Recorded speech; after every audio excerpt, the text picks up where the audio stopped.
Hello children, good afternoon from Gayatri Auntie. How are you all doing?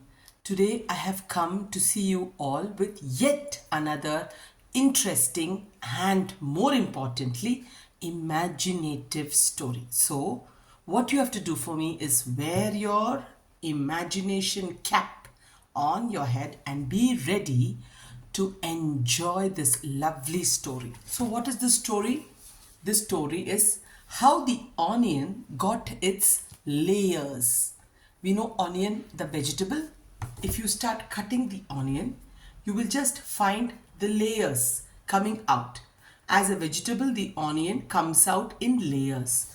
How did the onion get its layers? Sudha Auntie, the author of this book, has given her own imaginative twist to this story. So it is definitely going to be a very enjoyable story. So shall we start without wasting any more time? Okay, but in Gayatri Auntie's story time, we do not start the story without a song. Will you all join me in my story time? Will you all join me in my story time? It's interesting, it's not boring. I promise you won't be snoring. Will you all join me in my story time? It is looking time, it's also listening time. It is learning time, it's also laughing time. Ha ha ha. It's interesting, it's not boring. I promise you won't be snoring. Will you all join me in my story time? Will you all join me in my story time? I know you will. So without wasting any more time, we shall start chapter 1 of the story. The kingdom of Ullas was very prosperous. All the people were happy. The farmers had grown a very bumper crop. The kingdom was surrounded by friends. But the king and the queen, they don't look happy. They were very sad. Their sadness seemed to come around them wherever they went. Why? This was because they really wanted a child, but they did not have one. One day they learnt of one place deep down in the forest of the kingdom where, if you prayed hard and well, you were granted your wish. Wow!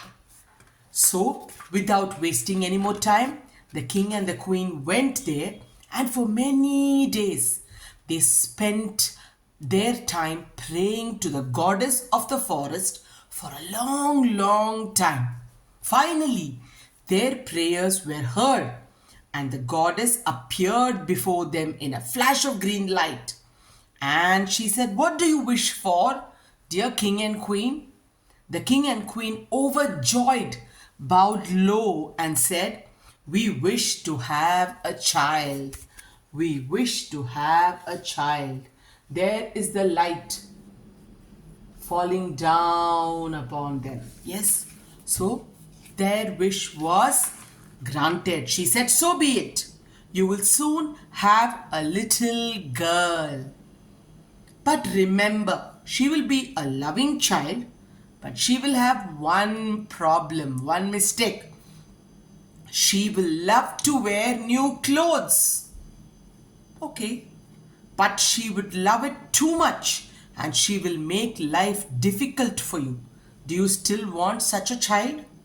The king and queen looked at each other with their eyes full of hope and love, and they said, "Yes, goddess, we do want.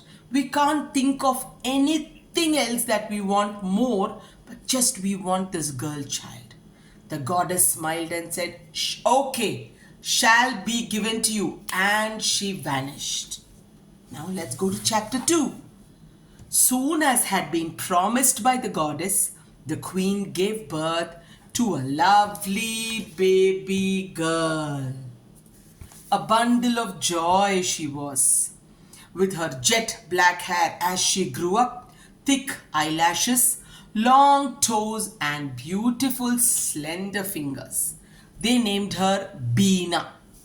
The kingdom was so happy in the king's happiness, and for some time there was happiness and joy everywhere in the kingdom. Bina started growing up, and as she grew up, she was loved by everyone. She grew beautiful day by day. With her manners, with her laughter, she filled everyone's heart with joy.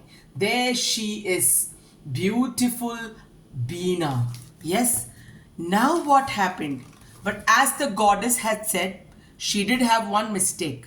She was madly in love with new dresses, new clothes. And she loved new clothes so much that every day she had to wear one piece of new cloth.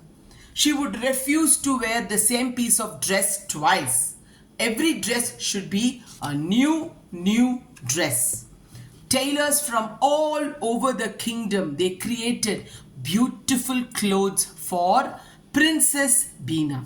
They created clothes for her in silk, in cotton, in wool, in rayon, in any material you named it. Bina had a dress.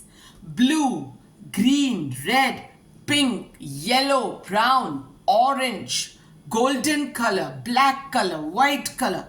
You name every color in nature, Bina had a dress in that color.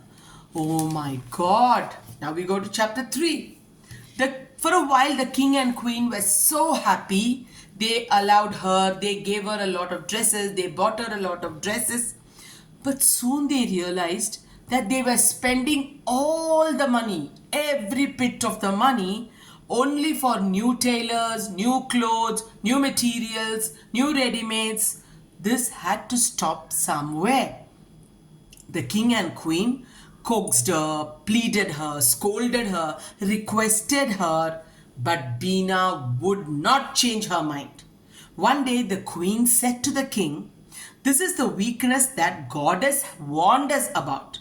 We can't let her continue like this. But what can we do?"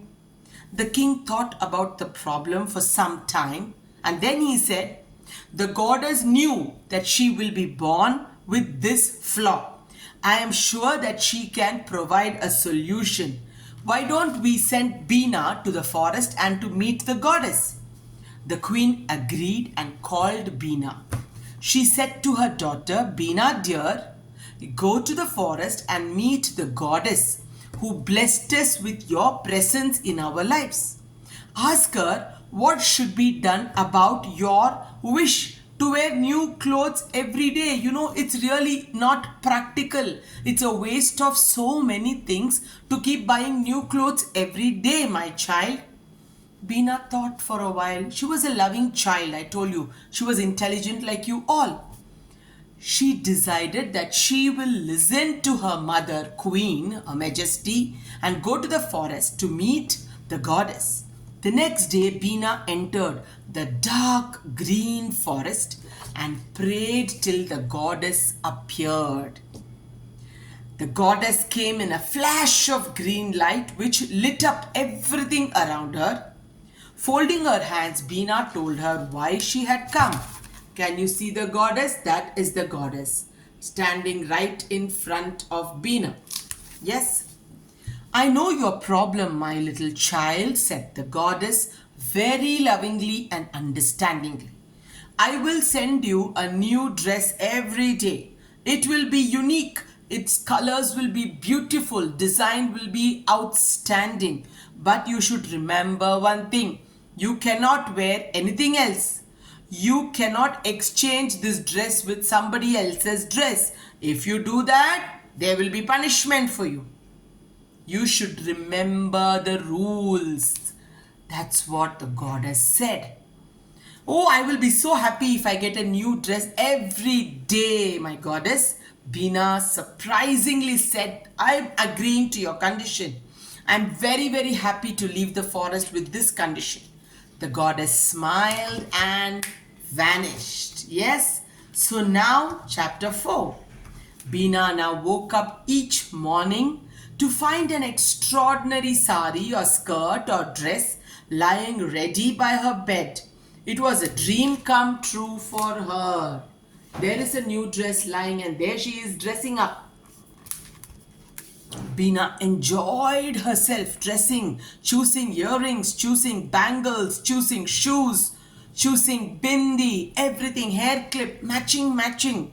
Everyone kept telling her how pretty, how beautiful she looked.